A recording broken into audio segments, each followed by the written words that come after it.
네, 정부가 내놓은 강제동원 해법안에 대해서 생존 피해자 전원이 반대 입장을 밝힌 가운데 서울대 민주화교수협의회도 정부안의 즉각 철회를 촉구하며 힘을 실었습니다. 2015년 위안부 합의보다도 후퇴했다며 작심 비판했는데요. 외교부는 정부안을 거절하는 피해자들의 청구권은 그대로 남아있다면서도 직접 만나 설득을 이어가겠다고 밝혔습니다. 박정현 기자입니다.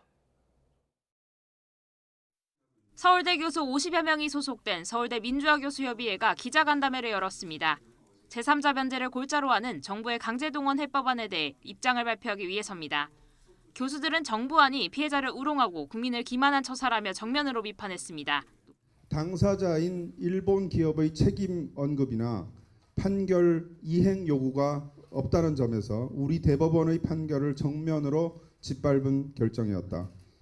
또 이번 해법안은 형식 면에서도 한일 정부 사이 공식 합의에 따른 결과가 아닌 우리 측의 일방적 입장에 불과하다고 지적했습니다.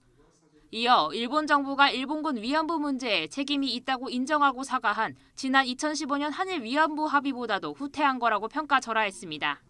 그것은 전적으로 일본의 호의에 달린 것처럼 만들어버렸습니다.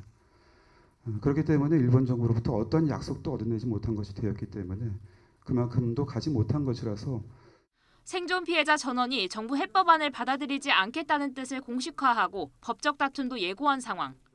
결국 강제동원 해법을 두고 한일 간 갈등의 불씨가 그대로라 장기적으로 보면 한일 관계는 오히려 더 나빠질 수 있다는 우려도 나왔습니다. 우리의 법적 절차를 진행할 수밖에 없습니다. 일본의 그 압류된 재산을 매각할 수밖에 없는 거죠. 그러니까 일본으로서는 약속해놓고 약속이 안 지켜진다는 식으로 얘기를 할 테고 한일 간에 더 큰 문제가 발생하는 것이 아닐까. 협의회는 그러면서 정부의 강제동원 해법은 문제 해결이 아니라 새로운 갈등의 시작이 될 거라며 즉각 철회하라고 촉구했습니다. 계속되는 반발에 외교부는 정부안에 근거한 변제금을 받을지 말지는 전적으로 피해자 개인의 선택에 달렸다고 설명했습니다. 강제동원 피해자 지원 재단의 변제금을 수령할지 여부는 원고분들 개개인의 법적 권리이고 각자의 입장에 따라 결정하실 사안입니다. 다만 앞으로도 피해자나 그 유족들과 만나 정부안을 설명하고 이해를 구하는 노력을 지속하겠다고 덧붙였습니다. YTN 박정현입니다.